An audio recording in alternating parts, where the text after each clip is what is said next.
We have time for a few questions. I think I saw Samuel wandering around with a microphone. Oh, and Jeff's got one too. The one thing, the one reason I invited Jim to speak today, as I have been up in Calgary, I get to fly to Calgary more than I get to fly to Houston these days, which is definitely an upgrade. And I've learned to say process. So we're doing, one of the things they talk about in Canada that you don't hear much about here is social license. Every time I'm up there, they talk about it multiple times, and it's not something you hear much about down there. And sometimes I scratch my head about, well, is this a sincere discussion, or is that just a phrase they use? But they really seem to worry about whether they have a social license to operate their pipelines, and if they lose that social license, will they lose the ability to operate those pipelines? And as some of the slides I showed this morning is, I understand why that's a thing. Also noted in the thing that they're moving towards third-party verification for a lot of the stuff they say up there, which is something we don't hear much down here either. Questions? Jim, thank you very much for your comments. Just want to make a couple of quick comments and then a question. I would say that there's several board members from the NEB here, and I wanted to thank them for coming. We have begun, Carl went up, do you remember a couple of years ago, to the Safety Culture Conference that the NEB put on. So I think that relationship is developing very nicely. Carl has drawn them into ours, and Alan and I have worked with the NEB for probably 8 or 10 years now. So we have a good relationship there. I did want to ask about the current pipeline safety management system standard that's out there. The pipelines obviously know no barrier, no political barrier when it comes to the U.S.-Canadian boundary. We've talked a little bit with NEB about, is there a North American solution so that we should be able to have the same sort of expectations on both sides of the border? Have you talked or looked at that standard or thought about that possibility? I mean, that's an excellent question, and I think ultimately, it applies equally north-south as it does east-west across Canada with these various, regulatory jurisdictions. Only to say that we need to have this quality of collaboration, and I applaud and and thank Carl especially for helping to open our eyes on our external advisory panel, which is an independent panel. In Canada, I think there's been call it the Association of Regulators and Utility Commissions, if you will, called CAMPUT, and they get together on an annual basis, but. Part of the work that we're doing with Carl, and it comes back to the essence of your question, is in looking to land on common metrics, and it applies equally to common safety management systems or whatever. There's a body that is getting traction called the Western Regulatory Forum in Canada that is the heads of and the leading staffs from these regulators. We're going to lay this on their doorstep and say, help us. We are all aligned on wanting the safest industry possible. And what's incumbent upon us all is to make sure that the public can understand that. So, 1173, we work closely with API and INGA. We do our best to collaborate and not duplicate, but clearly room for more work in that regard in terms of moving forward.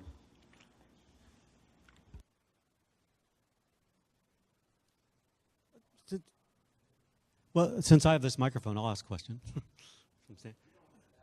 Oh, I'm going to do it anyway.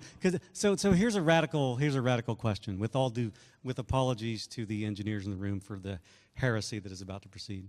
So the premise, I'm looking at all these charts and numbers and data, and the concern is how to get all these numbers to sort of tell the truth.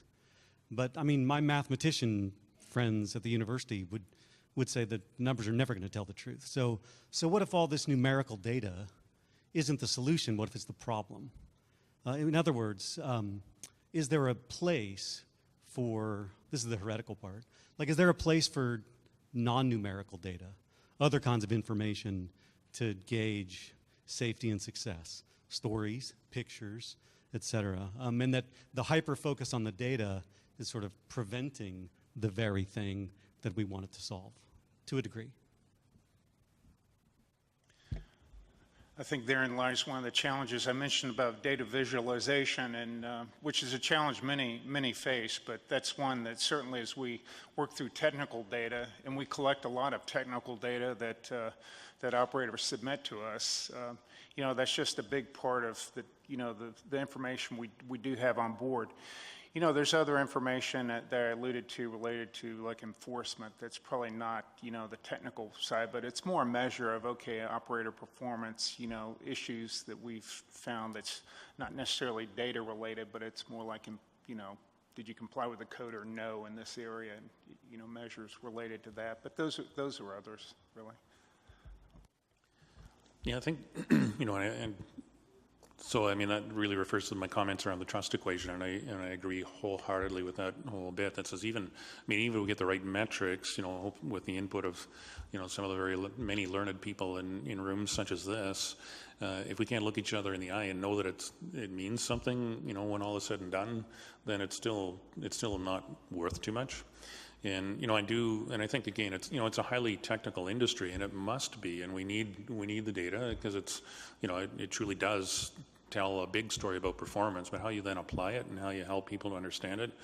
And I say often, you know, especially when times are tough, and it's what we must be extremely cautious about at the moment, is that, you know, that if, you know, and I don't, you know, no disparaging, I say this to my own, you know, leaders and CEOs at the table, but I mean, too often, you know, the engineers can only see value in things that can take form on an Excel spreadsheet. And, you know, we need to find a way to make sure that it's the intangibles, as you're suggesting as well, that are hugely impactful in terms of the reputation in operations of our industry, and making sure that, you know, again, when times are tough, that, you know, it's not only those things that I can associate a cost with and a you know, a hard definable outcome from, that are going to have the greatest impact on performance in terms of how the industry is operating.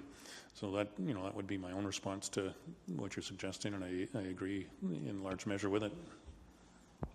Yeah, and I agree too. I think we need the data to move a lot of the technical stuff forward, but you'll notice in just about all my slideshows I show lots of pictures, because even if it's 99.99999, one picture of San Bruno tells a whole different story that people have to recognize. And I think we're learning more and more to measure things that we didn't think we once could measure. You know, I noticed when Jim had a quote from the Dalai Lama, I reacted different to that than I did all the other charts we looked at. So, you know, how do we get at some of those things? And I think it's a good point, Jeff. I think we're time to move to a break. And we're supposed to be back here. What? All right, one more. He's cutting into your break. I'll make it very quick then. One of you mentioned that a lot of these indicators were lagging indicators. And I'm just wondering, curious if you guys think that there's an overemphasis on lagging indicators, and if you see any shift to more leading indicators, and even if that's appropriate. Well, certainly we spoke a lot about lagging indicators and leading indicators, although I think Jim brought that up, but on our team, certainly as we look to tell the story of pipeline safety, we really looked for a mix of both.